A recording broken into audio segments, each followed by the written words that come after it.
এইজোপা হৈছে শুহনি বন। নমস্কাৰ বন্ধু বান্ধৱসকল, আহকচোন আমি জানো আজি এই শুহনি বনৰ কি গুণ আছে আৰু ইয়াৰ কি উপকাৰিতা আছে। যেতিয়া জিভাত গুটি উঠে তেতিয়া এই শুহনি বনৰ পুৰঠ ফুলটো ভাঙি তাক লগালে সোনকালে উপশম পোৱা যায়। নাইবা এই ফুল 2টা বা 3টা ছিঙি চুবাই দিব লাগে। বহুতো থু ওলাব আৰু সেই থুবিলাক পেলাই দিব লাগে, তেতিয়াও ভাল হৈ যায়।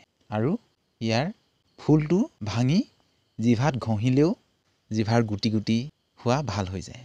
শুহনি বন আঞ্জা ৰান্ধি খালে টোপনিও ভাল হয়। যিসকলৰ বহুত চিন্তা ভাৱনাৰ টোপনি নাহে ৰাতি, সেইসকলে এই বনৰ আঞ্জা ৰান্ধি খাব লাগে, তেতিয়া ভাল টোপনি আহে, অৰ্থাৎ অনিদ্ৰাৰ কাৰণেও ভাল। শুহনি বনৰ পাত আৰু শিপাৰ ৰসে ৰক্তহীনতা দূৰ কৰাত সহায় কৰে। সেয়ে প্ৰসূতি মাতৃৰ কাৰণে ইয়াৰ পাত অতি উপকাৰী। পানী লগা হৈ ডিঙিত বিষ হ'লে শুহনি বনৰ ফুল 2টামান চুবাই খাই দিবলৈ চেষ্টা কৰিব লাগে। তেতিয়া সেই পানী লগা হ'লে ডিঙিৰ যিটো বিষ হয় সেই বিষটো দূৰ হৈ যায়।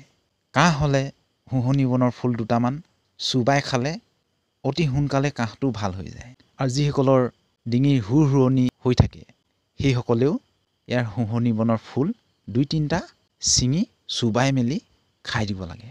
দাঁত পোকে খোৱা, দাঁতৰ আলু ফুলা বা পায়ুৰিয়া ৰোগৰ কাৰণে ইয়াৰ ফুল বহুত প্ৰয়োজন হয়। দাঁতৰ আলু ফুলাসকলে এই ফুলপাহ ছিঙি লৈ তাক পিচিব লাগে, তাৰ পাছত আলু ফুলা জেগাত লগাই দিব লাগে। পোকে খোৱা স্থানতো এই ফুলপাহ পিচি লৈ পোকে খোৱা দাঁতটোত ভৰাই থ'ব পাৰে, তেতিয়া বিষো দূৰ হয়। আৰু এটা প্ৰধান উপকাৰিতা আছে ইয়াৰ, কটা চিঙাত তেজ বন্ধ কৰাত বহুত সহায় কৰে। যদিহে কটা চিঙা হয়, ঘাঁ লাগে, তেতিয়াহ'লে এই ঘাঁবিলাক শুকুৱাত সহায় কৰে। আৰু যিসকলৰ এৱা ভঙা বা নাকেৰে তেজ ওলায় সেইসকলে এই শুহনি বনৰ পাত পিচি তাৰ ৰস শুহিব লাগে, তেতিয়া নাকেদি তেজ ওলোৱা বন্ধ হয়। এই শুহনি বন দন্ত ৰোগৰ মহৌষধ। দাঁতৰ বিষ হ'লে ইয়াৰ পাত পেষ্ট বনাই বিষ থকা দাঁতত লগাব লাগে, তেতিয়া বিষ সোনকালে নাইকিয়া হয়। দাঁতৰ কিছুমান গেলা গোন্ধ ওলায়, সেই গেলা গোন্ধ ওলোৱা লোকসকলে এই শুহনি বন ব্ৰাছ কৰিব লাগে, ইয়াৰ ৰসটো, তেতিয়া ভাল হৈ যায়। আগতেও কৈছোঁ যে দাঁতৰ আলু যদিহে ফুলি উঠে তেতিয়াহ'লে এই শুহনি বনৰ ফুল বহুতেই প্ৰয়োজন। দাঁতৰ আলুৰ পায়ৰিয়া ৰোগ হ'লে ইয়াৰ ৰস আধা কাপ কুহুমীয়া গৰম পানীৰ লগত মিহলাই কুলুকুলু কৰিলে অতি সোনকালে ভাল হৈ উঠে। কিছুমান মানুহৰ মুখৰ পৰা বহুত গেলা গোন্ধ ওলায়, সেই মুখৰ দুৰ্গন্ধ নিৰ্গত হ'লে ইয়াৰ ৰসেৰে কুলুকুলু কৰিব লাগে। ৰাতিপুৱা সময়ত ইয়াৰ ৰস পিচি লৈ কুলুকুলু কৰিব লাগে, তেতিয়া মুখৰ গোন্ধ নোহোৱা হৈ যায়।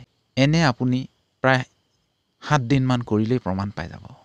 মুখ গৰ্ভৰ ভিতৰত ছাল ছিঙিলে ইয়াৰ 4টামান পাত মোহাৰি 2 দিনমান তাত লগালে সেই চিঙা অংশ ভাল হৈ উঠে। কিছুমানে আজিকালি বহুতো পেকেটজাতীয় বস্তু খায়, তম্বাকু, সিহঁতৰ ওঠ ফাটে, মুখৰ ভিতৰত ঘাঁহ হয়, তেতিয়া এই শুহনি বন পাত পিচি লৈ সেই স্থানত লগাই থৈ দিব লাগে। ওঠৰ ভিতৰত যেনেকৈ চাদা ভৰাই থৈ দিয়ে তেনেকৈ এই শুহনি বনৰ পাত পিচি লৈ ভৰাই থ'ব লাগে, তেতিয়া সেই ঘাঁহ হোৱা স্থানটো ভাল হৈ যায়।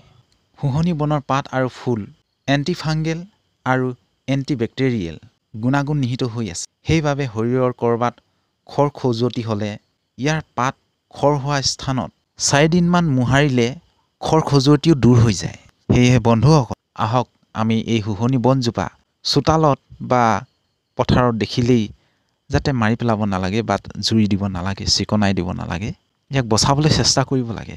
আৰু পশুপালন কৰাসকলৰ বাবেও এটা কথা ক'ব বিচাৰোঁ যে ছাগলীয়ে এই শুহনি বন খাই বহুত ভাল পায়, আৰু যদিহে ছাগলীৰ গাত ফাপৰে ধৰে তেতিয়া এই শুহনি বন পিচি লৈ ফাপৰে ধৰা স্থানত লগালেও ছাগলীৰ ফাপৰে ধৰা ভাল হৈ যায়। বন্ধুসকল, ভিডিঅ'টো আজিলৈ ইমানেই। যদিহে ভাল লাগিল তেতিয়াহ'লে শ্বেয়াৰ কৰি দিয়ে যেন, যাতে আনৰো উপকাৰ হয়। ধন্যবাদ।